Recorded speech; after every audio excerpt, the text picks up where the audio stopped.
الحمد لله نحمده ونستعينه ونستغفره ونؤمن به ونتوكل عليه ونعوذ بالله من شرور أنفسنا ومن سيئات أعمالنا من يهده الله فلا مضل له ومن يضلله فلا هادي له ونشهد أن لا إله إلا الله وحده لا شريك له ونشهد أن سيدنا ومولانا محمدًا عبده ورسوله صلى الله تعالى على آله وأصحابه وبارك وسلم تسليمًا كثيرًا أما بعد فأعوذ بالله من الشيطان الرجيم إن الذين يأكلون أموال اليتامى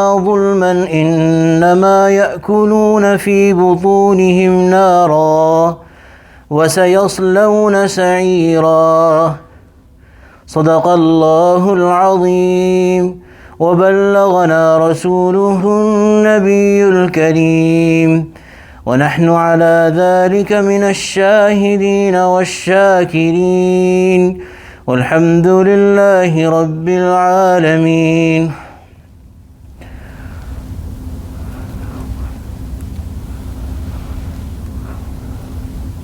My dear respected listeners, the Prophet sallallahu alaihi wasallam,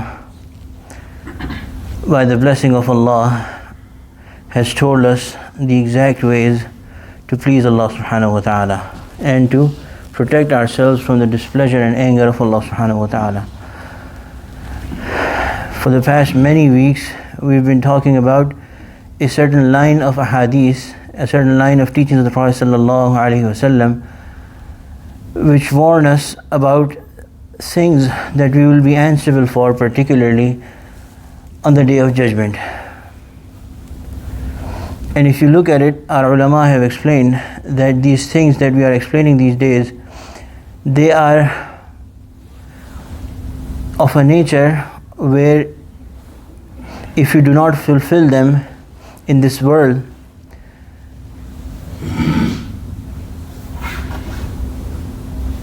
there might not be any immediate questioning for you from the society, from the people around you. A lot of times people won't even consider you a bad person, but they are very, very important in the eyes of Allah subhanahu wa ta'ala. We started this discussion with what the Prophet sallallahu alaihi wasallam has told us about the questions that will be asked right after we are put in the grave, about our belief in Allah subhanahu wa ta'ala, our relationship with the Prophet sallallahu alaihi wasallam, do we even know him, and our deen Islam. And where the Prophet ﷺ has told us that the first thing that Allah subhanahu wa ta'ala will ask people about is salah. And if that comes out fine, everything else will also come out fine. And if that comes out corrupted, then all the other things will also come out corrupted. May Allah subhanahu wa ta'ala protect us. Of the many things that we have been discussing, one is that the Prophet ﷺ has said that kullukum ra'in wa mas'ulun an ra'iyati. All of you are caretakers or shepherds, and you will be asked about those given under your care. And in that we have talked about several rights of our children and the people whom we take care of, beginning from their name and developing their connection with Allah subhanahu wa ta'ala, firmly establishing Tawheed and the love of the Prophet sallallahu alaihi wasallam in their hearts and minds, teaching them akhlaq, teaching them the ways to live according to the sunnah of the Prophet sallallahu alaihi wasallam, the ways to behave. There is another very important aspect of the rights of our children that illa mashallah, even in religious families, are neglected. The Prophet sallallahu alaihi wasallam has paid a lot of attention in teaching the Sahaba and his whole ummah about these kind of rights, which are, number one, the right to life of children, where Allah subhanahu wa ta'ala has said وَإِذَا الْمَوْءُودَةُ سُئِلَتْ بِأَيِّ ذَنبٍ قُتِلَتْ. Allah subhanahu wa ta'ala will ask a female child who would have been killed by her parents. When Allah subhanahu wa ta'ala is narrating the very extreme, harsh, horrific happenings of the Day of Judgment, Allah subhanahu wa ta'ala is also mentioning this. وَإِذَا الْمَوْءُودَةُ سُئِلَتْ. The female child will be asked, for what crime were you killed? Was your life taken? And of course the ulama have explained that by this, Allahu Akbar, Allah will establish a trial of her parents, and Allah will be the wakil himself for that child. Because a child whose life is taken away by her own very parents, she does not have anybody to defend her. She does not have anybody to fight the trial, fight in a court, or ask for her rights. So this used to be the practice in the days of ignorance. But my dear respected brothers, ulama have written some detail under this, where Allah subhanahu wa ta'ala has said in the Quran, in Surah Al-An'am, أَوَمَنْ كَانَ مَيْتًا فَأَحْيَيْنَاهُ وَجَعَلْنَا لَهُ نُورًا يَمْشِي بِهِ فِي النَّاسِ.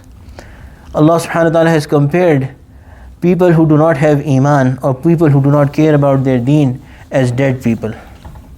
And Allah has said that we gave you life, and has said that life is where you have the nur of hidayah, where you have the nur of guidance with which you navigate between people.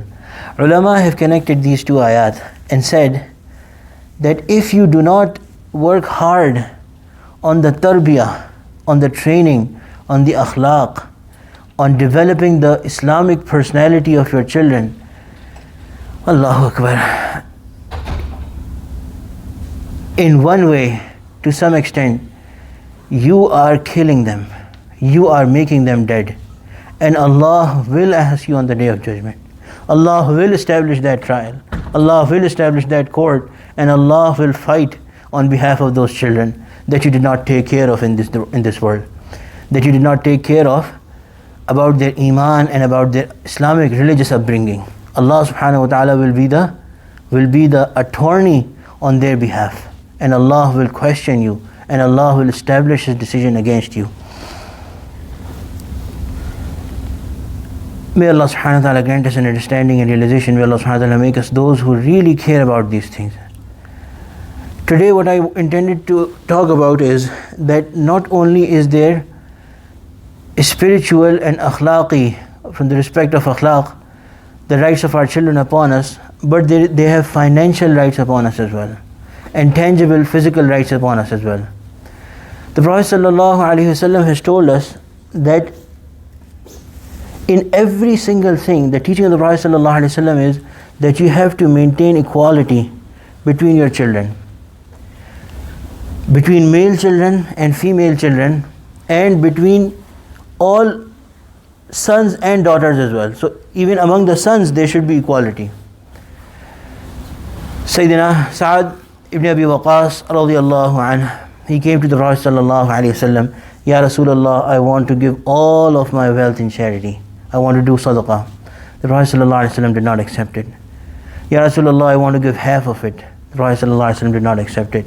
Why? Because he told him that you are going to deprive your children of their inheritance. Think about your children when you are going to pass away.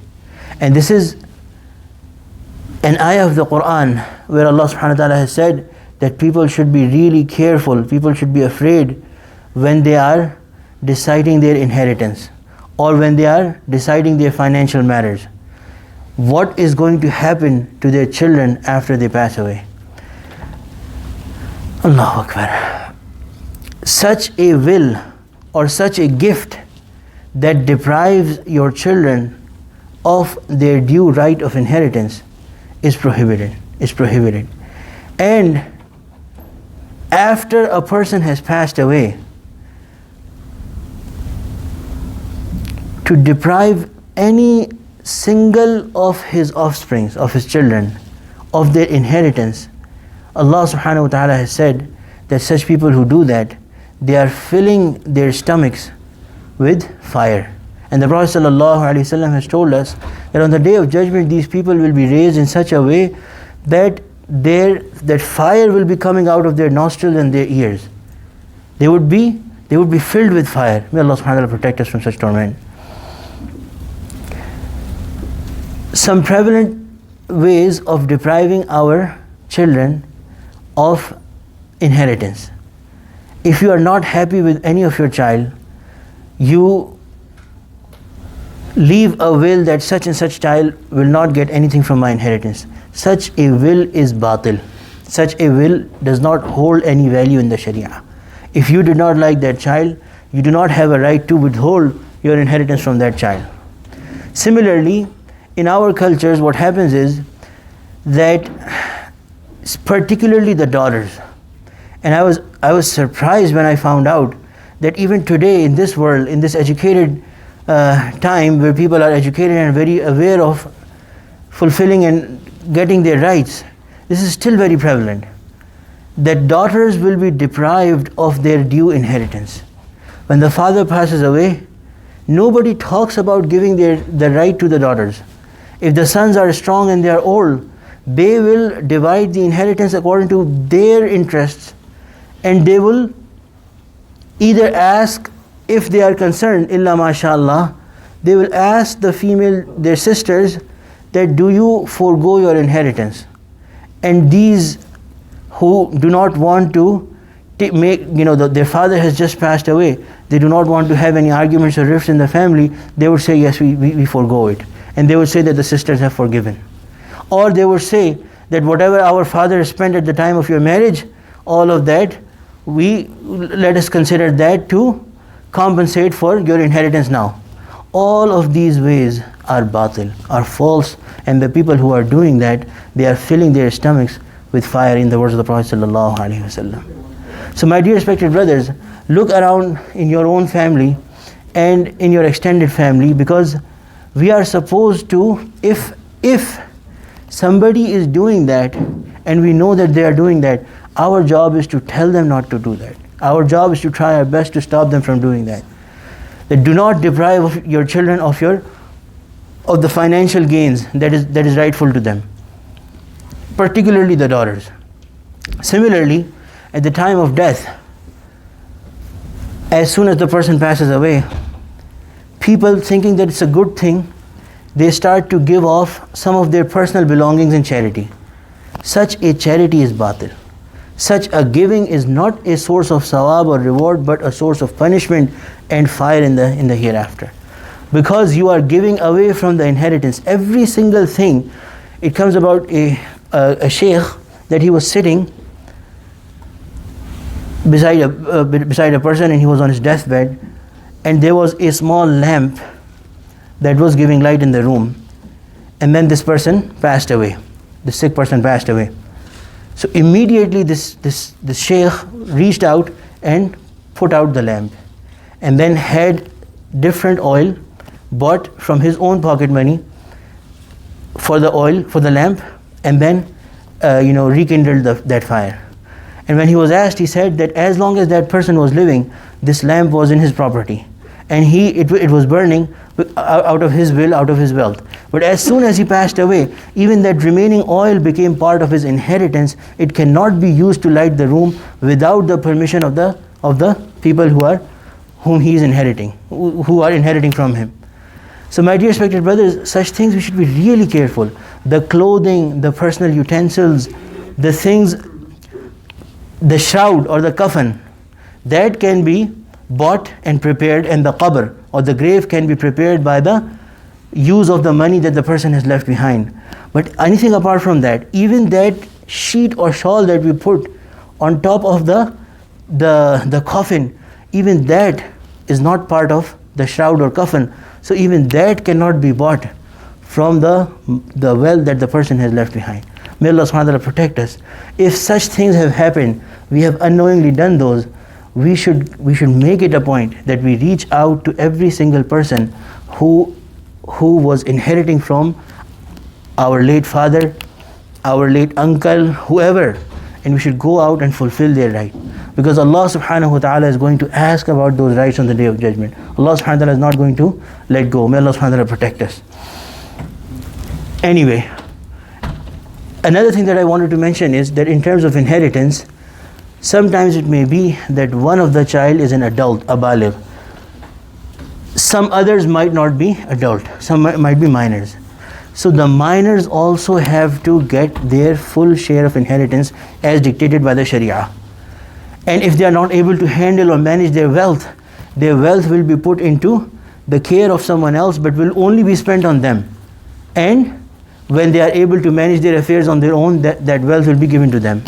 Similarly, if the father passes away and the family, the bereaved, the inheritors want to do some charity on behalf of the late father, then to give that charity, permission has to be sought from all those who are inheriting.